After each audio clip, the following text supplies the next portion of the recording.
Nice to see the numbers ticking up. Excellent. Just 30 more seconds or so.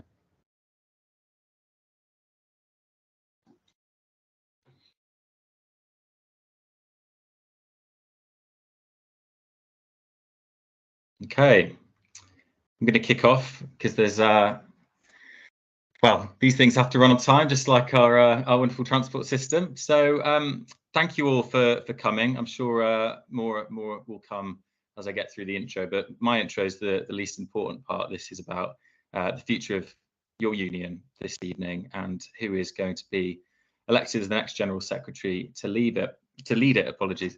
It's obviously a really crucial time for the union. I'm sure you'll hear a lot more about that tonight. The publication of the Kennedy report in February obviously raised really big questions for the direction of the TSSA. And I've been covering it a little bit in my role at Byline Times. So I'm chief reporter at Byline Times, where I do cover trade unions. That's part of my contract, which is really wonderful. I'm chairing tonight in a personal capacity, but I hope that doesn't take away from any of my my probing of the candidates. The questions that were sent in have all come from members of the union, so really delighted to be asking some of those. I'll just very quickly take you through the structure of this evening. So we're going to have various sections. We're going to start with 2 minutes 30 each for opening statements from the candidates. Remember, we've got 3 candidates running. That's Duncan Bates, Bonnie Craven, and Mariam Eslam-Doost. Thank you so much for joining us tonight. We're going to be talking through skills and experience, the Kennedy report, democratic structures, a quick fire round on staffing, so get ready for that, candidates, questions on the future of the union, and then at the end there's a spicy little section where the candidates will be invited to ask one of the other candidates a question themselves, and then of course we'll wrap up. We're hoping to wrap up around 6:15. We'll try and be fairly punctual on time, as I say. This election is slightly different to previous ones. So obviously after the Kennedy report, big reforms have been making their way through the union. Previously in leadership elections, as I understand it, and I hope I'll be corrected on this if I get it wrong, usually you needed 5 branches from at least 2 divisional councils to nominate you in order to become a candidate. You can now be nominated by the executive committee as well. Previously, you also had to be a member of the union for 5 years. That's now changed.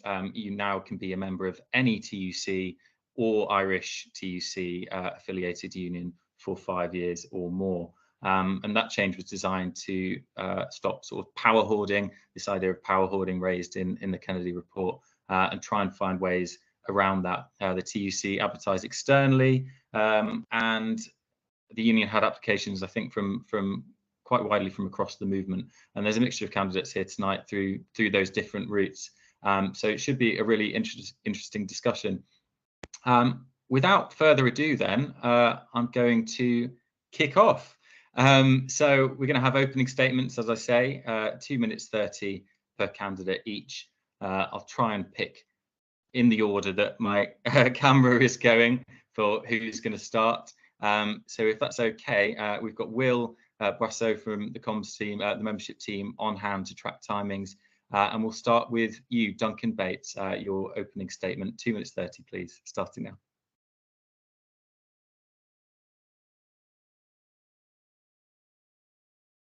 And I think you're on mute. Many apologies, Duncan. Don't worry, that won't go into your time.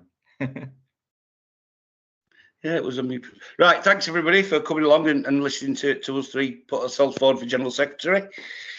Unlike the other candidates, I wasn't asked to stand. I felt I had to stand because of everything that's happened over the last couple of years within the TSSA. Give you a bit of a background about myself. I was a guard, Manchester Victoria in 1998. Went on to driver 2001. Became a union rep just short after that, company council with ASLE for drivers. I did that till 2015 when I became driver manager. I was asked to join the TSSA just for a number of issues, and immediately it was put on the Managers Council, which was like 8 years ago. We've done all right. I was on the pension committee for the RPMI for the former FNW. I'm currently on the audit committee for the TSSA. I'm on the EC, and I'm on the crisis management group. The reason I'm standing is we've had a lot of problems. Regardless of the Kennedy and Connolly report, there was a lot more issues deep down in there that need fixing and need addressing. One of them is representing our members.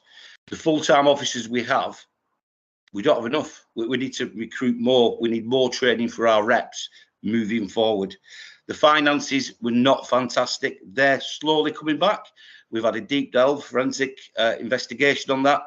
That's uncovered a lot, but on a thing to go forward, yeah, financially, we're all right. Nationalisation of the railway, we've all been fighting for it. We know that Labour have it on the agenda, on the manifesto. I would like to see it come forward. We shall see. You know, they keep changing their minds at the minute. So with that, we will see. The problems with the unions that need fixing, we don't have enough branch attendees. We really don't. I mean, I attend a branch every month, and we need to get the young people more involved, and we need the branch structure to be there for the people to come along.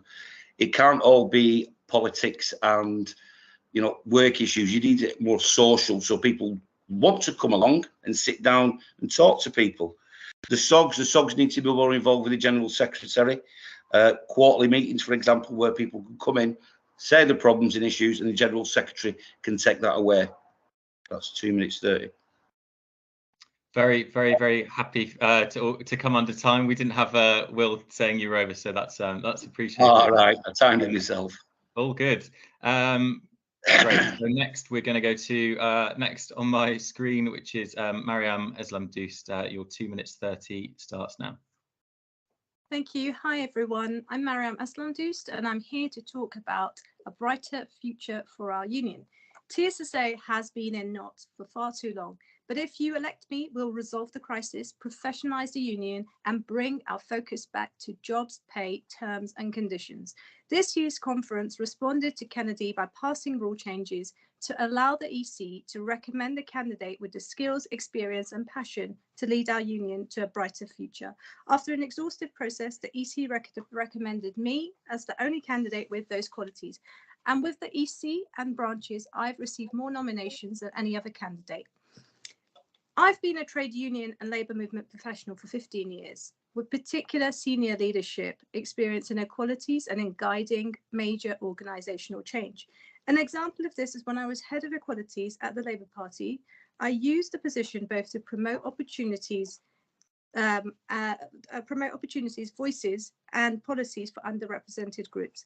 And I was also tasked with implementing wide-ranging organisational change, including completely re-establishing representative structures for women, BAME, and disabled members. I ran the Secretariat servicing these structures. So the core demands of running an efficient Secretariat have been well tested in me. Public transport is in my soul. My brother was born blind, and the support of TSSA station and train staff has been key to his freedom all his life. So from an early age, I was campaigning alongside him on access, staffing, and transport issues. One of my proudest moments in our movement is spending a significant period of time working to achieve justice for blacklisted construction workers, taking on some of the largest construction companies in the world. Enough about me, let's discuss what TSSA can do next for members.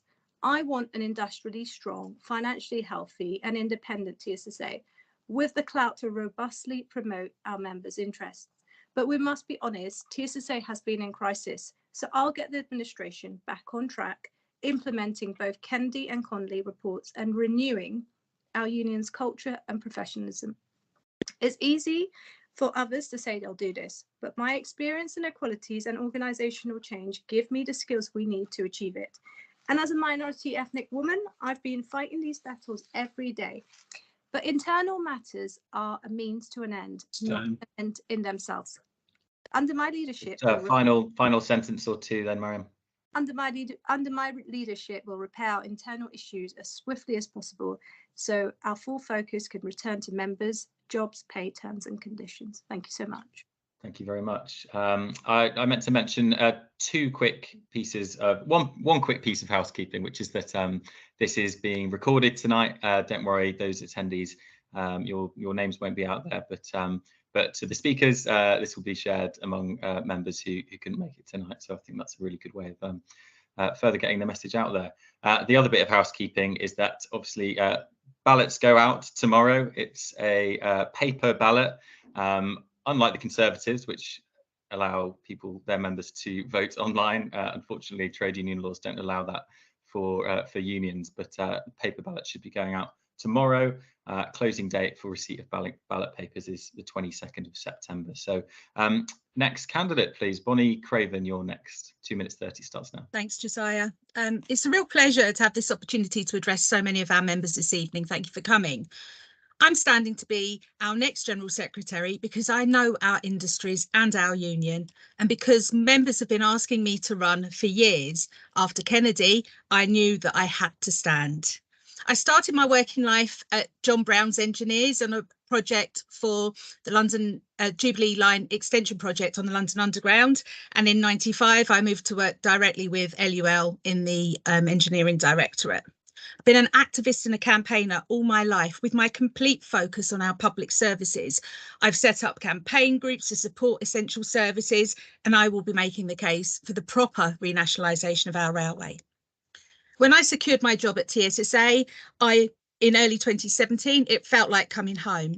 All of the work I've been doing all my life had led to this. Collective bargaining, negotiations and casework were in my remit and for the first few years, I was responsible for the UK's largest TOC, GTR and SWR as well. If elected, I will recruit an analyst to examine the trends in recruitment and retention so we can identify why our members have left and why other people are joining us, which will help inform sharp strategies to reverse the fall in membership that we've been experiencing for some time, but particularly over the last decade or so. With the EC, I'll examine the contracts that are in place to ensure that we're getting best value for your money and see if we can bring more of our operations in-house. I'm no fan of outsourcing. To become the active campaigning union that we should be, I will work to get a comprehensive training programme for our reps and activists to empower our members in their workplace. As GS, I'll ensure that SOGs and branches have the resources they need to grow their attendance and activity. Transparency will be at the heart of our union, and with clear and open communications between members, reps, the EC, staff and me, your GS. I'm glad that there will be an all reps meeting in 2 weeks to discuss the next steps on the ticket office and pay issue. I intend to work really closely in support of our SOGs, and we need to work with all of the groups supporting marginalised demographics so that our union membership, lay structure and staff look like the workplaces we represent. Too many branches have become really poorly attended, and this is bad for our democracy. I'll offer tools. Last sentence. Can I just finish my sentence? Of course. I'll offer tools to help them grow. I'm proud to work for our members every day. If elected, I will remember our past and secure our future as a industrially strong, independent trade union. Thank you very much. Thank you very much. Thank you to all the candidates for their opening statements. I hope that gave all those attending a bit of a gist. But now we're going to get into the questions that you've been asking as the 18,000 or so members of the TSSA. So we're starting with the skills and experience round. We've got 2 questions here.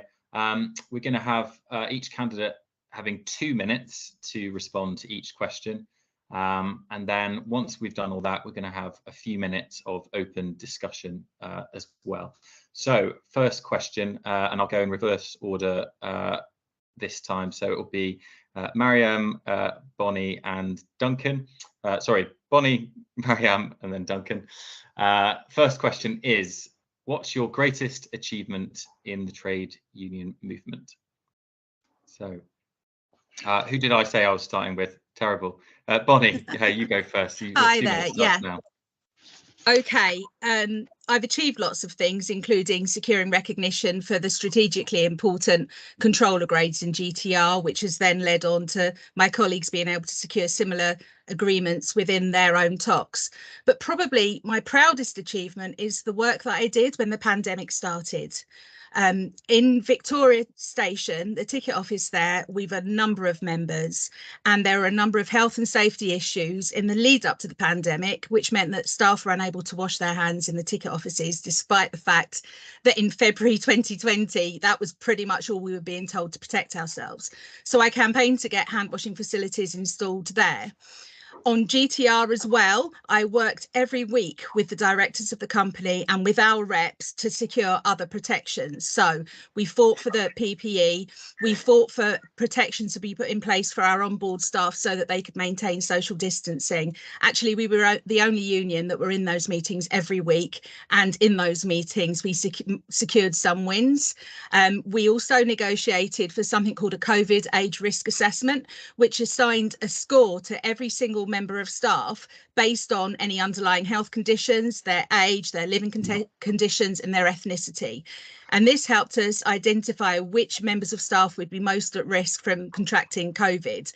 And as a result of that, we managed to secure an arrangement called the home spare, and that meant none of our members had to suffer pay losses or furlough or any of that. It meant that the most protected people from the COVID pandemic, and remember in 2020 we didn't really understand how it was spread or what it was, we just knew that it was killing people disproportionately along those demographics. The home spare arrangement meant that only the fittest, healthiest staff were actually called in to do frontline work, and those that were more vulnerable were left at home and still got full pay. So that was a massive achievement and a brand new strategy to look after our members. There'll be more pandemics, there'll be more work we need to do like that, but having installed that in GTR, which is the biggest franchise in the UK, I think that that's a good... Oh, I'm so sorry, Bonnie, you're out of time there.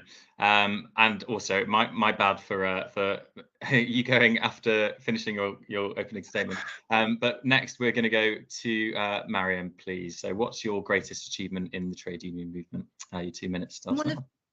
One of my proudest achievements in the trade union movement is spending a significant amount of time working to achieve justice and compensation for blacklisted construction workers.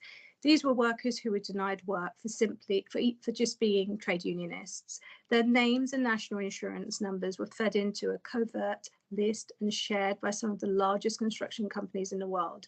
Once on the list, they were never able to get on jobs again. For lots of them, their marriages broke down. Their mental health took a battering. They just didn't understand what was happening.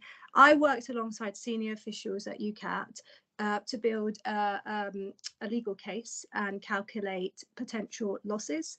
I sat and interviewed big burly men, retired men, who were in tears because they only found out that their life had been ruined because of this illegal practice of blacklisting. I was a Camden councillor at the time, and I used the platform to table a motion to deny local authority procurement to blacklisting companies. I promoted this motion amongst other local authorities.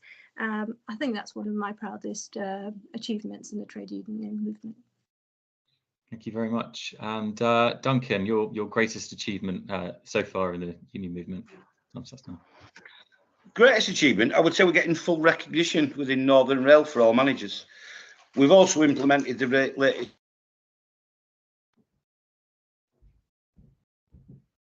for all managers.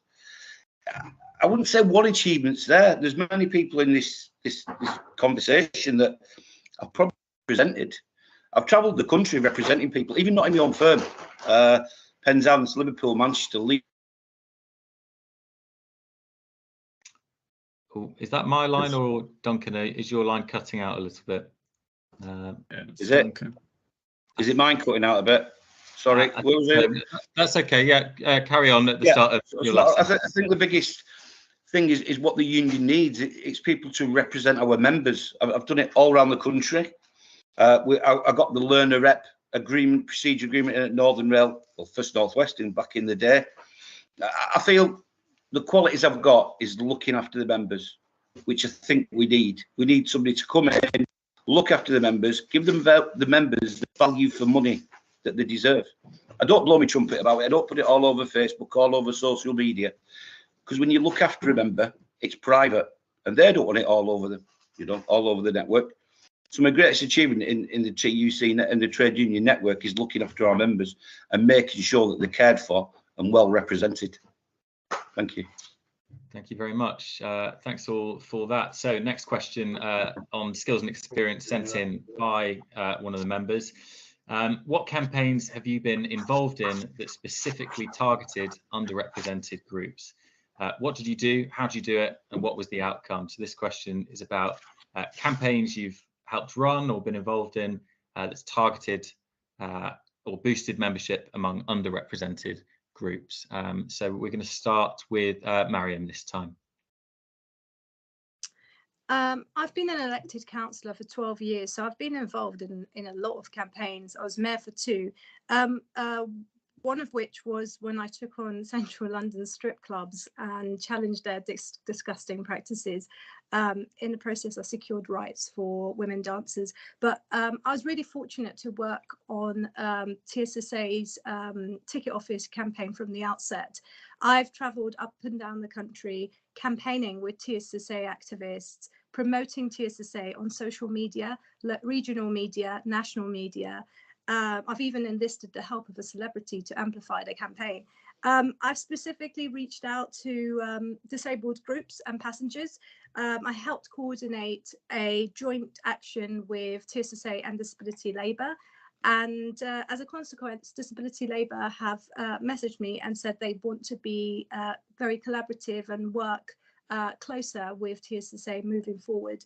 My route into transport was through accessibility, through my brother's disability. So it's a real pleasure fostering this closer working with TSSA and disability groups. Thank you very much. And we're going to go next to Bonnie, please. So, and just to reiterate the question, what campaigns have you been involved in or helped run that's boosted union membership or targeted underrepresented groups? Look, there's a lot I can mention. To begin with, I'll refer back to the COVID age risk assessment I did that protected Black and minority ethnic members of staff as much as we could from COVID, as they were the most vulnerable group in it.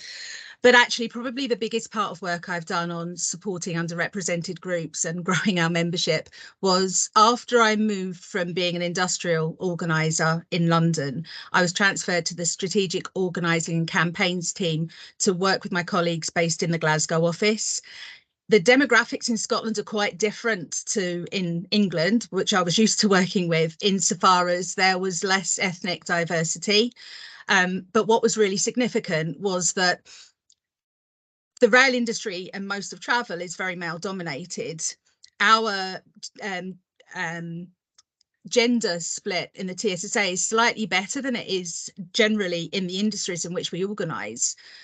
But in Scotland, we've actually got a higher proportion of women members compared to men and compared to the wider industry picture and the wider union picture. But what I found was there were very few women reps.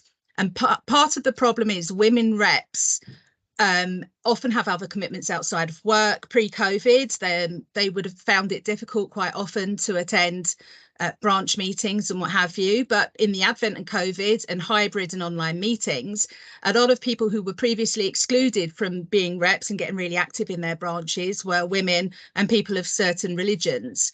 So in Scotland, I focused on recruiting as many women reps as I possibly could, because that's where the biggest shortfall was in Scotland. I did that by contacting the women members, getting to know our members in various workplaces, finding out who they thought would make a good representative and having conversations with those representatives. In Scotland, we'd had a vacancy for a rep for about 4 or 5 years. The previous rep actually lived. Last sentence. If you want to finish it off, what you're saying. Yeah, I was going to say, thank you. Our previous rep was a man who lived in Liverpool. So it was a real achievement to get a woman rep for BTP in Scotland, as well as the women reps I got in ScotRail and Network Rail as well. So I'm pleased to have addressed that balance. Our reps are the ones. Sorry, I will have to stop you there, Bonnie. But thank you for that. And Duncan, now to finish off this second question. You won't have to cut me short, don't worry. I don't think I'll be on for 2 minutes if I'm honest. Back in the late 2000s, I was involved with the TUC for the Union Learner Reps, which we got the procedure agreement in at Northern Rail. I also with Virgin as it was then, and TransPennine and a few other firms.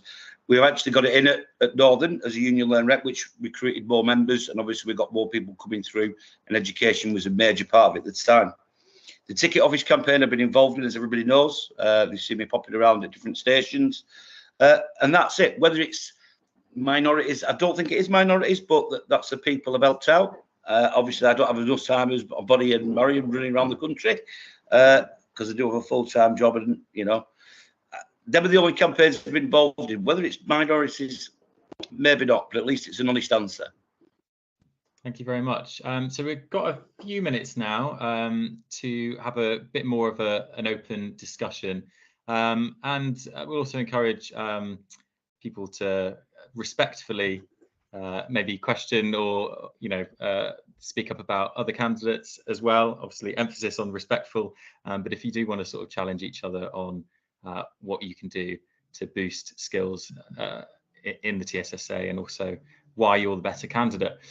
So where to start this? Why? Let's start with Bonnie this time. Why you over the other candidates? Why do you have maybe more experience or expertise in being able to run a union? That's $1 million question, isn't it? Look, I started working on the railway. I've done loads of organising campaigning for the public sector. I got a job at TSSA. I've done a good job at TSSA, despite the fact that first 3 years in TSSA, I was subjected to horrendous bullying from my line manager, who is currently suspended off the back of the Kennedy report. The easy thing to do would have been for me to seek a job outside of our union, but I had built such a relationship and I was so passionate about our members and the industries we organise in that was the last thing I would do. I wasn't going to be bullied out. I wasn't going to be shut up. I carried on in the job. I got a transfer. I wasn't going to leave. So the bottom line is I've got the experience in the industry because I've worked in it. I know it. I understand it. I know all the hurdles that our members are facing. Well, most of the hurdles that our members are facing personally. I've worked in the union. I've seen where things have fallen down. I could see how the power hoarding developed. I knew what was going on. As a member of staff who experienced the bullying, I put in a grievance against my line manager. In the end, it was heard by the then General Secretary. So that was a very difficult process to get through. I will be wanting to put in structures in place, and I believe the change management group at the moment are looking at consultants so we can whistleblow as members of staff. I'm in the union. I was in the industry. I work for the union. I know where the problems and pitfalls are. I've got leadership experience as well in a previous career, and I'm absolutely determined to turn this union around so that all of my colleagues who've stuck with us thick and thin can do what they can do for our members. I think that raises some interesting questions. I mean, there have been a lot of members of staff in the union who will come on to staffing a bit later, who have obviously left in recent months. Why do you, Mariam, sort of feel you have more of the expertise and skills needed to take over the union at this time than perhaps the others? I was sought out to stand by activists because they knew that I was someone with professional equalities experience and had experience of carrying out culture change. Having worked in Parliament for the leader of the Labour Party, I know how to best utilise the TSSA as affiliation. I have experience of working in a similarly sized trade union. I worked at UCAT, which was a fairly small union, very specialist union. I've led a borough for 2 years as mayor, representing 100,000 people. I have endorsements from trade unionists, media leaders, and parliamentarians. Mick Whelan from ASLEF is one of my referees. Don't know if it matters, but I have a master's in law. If necessary, I can fall back on those skills in negotiations. I've served on a large local authority pensions committee. I'll be the fresh start at TSSA that TSSA needs, and I'm member focused. So please consider giving me your vote. This is the CV round, and we're coming to an end of this round shortly. But Duncan, do you have what it takes to lead a trade union? What do you bring to the table? I think the main thing I am is pragmatic moving forward. I've seen where the issues are and the problems in the union. It's obviously there's a lot of staffing levels that are problems. There's training that's problems. There's communications that are problems. Not just the website, the internal communications. The members need to be treated first and looked after first. The politics isn't in there if we haven't got a union at the end of the day. You can't promote the politics unless we've got a union. We need the union to start afresh from the ashes, moving forward. The only way we can do that is fix the problems that were in there. Put the senior management team in, make sure they work correctly with the EC. Nothing's held from the EC. Training for all staff, training for our members, for our union reps. I come from a position where I've not received any training from the TSSA. I've had training previously, so I've got the knowledge. Now that knowledge needs to be passed on. We have a lot of retired members that can pass that knowledge on as well. We should be writing our own training course with those people in mind that can pass the information on. Thank you. Can you hear me? I think just leaping off the back of what you said a few seconds ago on culture change in the union, our next section, I want to really give it a good amount of time, is on the Kennedy report, that damning report out in February on a culture of bullying and misogyny in the union. And we're going to give that around 15 minutes, so just gone 5:45. Again, similar format. I'm going to ask 2 questions from members on the Kennedy report and reforms needed in the union, with candidates having 2 minutes to respond to each question, and then again a few minutes of open discussion. And in this part, do feel free to challenge each other, obviously with a bit of moderation from me. But let's start with the first question on this section. Candidates, what are your specific plans for implementing the recommendations of the Kennedy and Connolly reports, and for ensuring any changes aren't just cosmetic but lead to fundamental change? So for that one, we're going to start with Bonnie, please. Your plans for implementing the 2 reports out on change needed in the union and making sure that fundamental reform happens. 2 minutes. Me first again, yeah? Oh, sorry, Bonnie. No, when you're sharing, you lose track of who goes first. Mariam, let's have you first. So culture change takes time and can't be achieved in one act alone. We need to complete the work of the crisis management team, and we need to make the policy changes that were recommended in full. We need to have a separate sexual harassment policy. We need to necessitate mandatory equalities training for EC, for staff, for reps, and also feature it in members' induction literature. We need to have codes of conduct to set out the standards that we expect of everyone. Equalities training can't be a one-off. Equalities is constantly evolving, so there needs to be refresher training fairly regularly. And we need to make way for an independent investigations for bullying and sexual harassment. I guess the way to achieve fundamental change is through regular equality surveys, with diversity inclusion at the heart of everything that we do. So I would suggest including the SOGs in all our endeavours. Okay. Next, Duncan, we're going to go to you. Your specific plans for implementing Kennedy and Connolly reports and ensuring that fundamental change actually happened. Your 2 minutes now, please.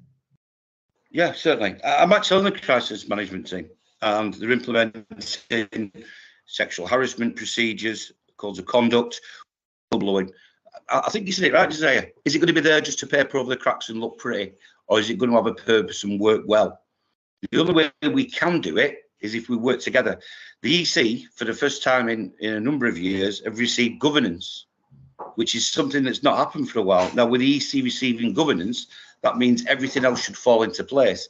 If a complaint is made by a member of staff or by a member of the union or a member of the EC, it will now go to a separate area, and it will then be reported back to senior management team unless they're specifically named or anything like that.